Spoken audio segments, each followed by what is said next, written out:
Mambo vipi ndugu Lava? Naomba Dr. hapa anaongea.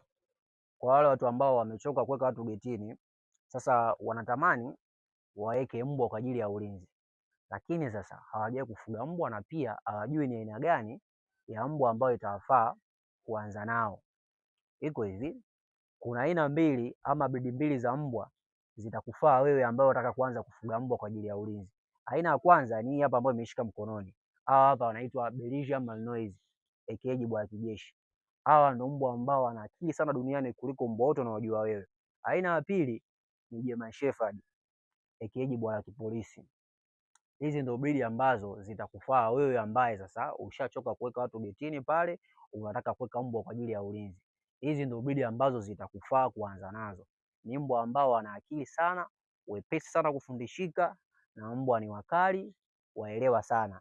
Angalia mwenyewe ni ipi ambao unataka kuanza nayo.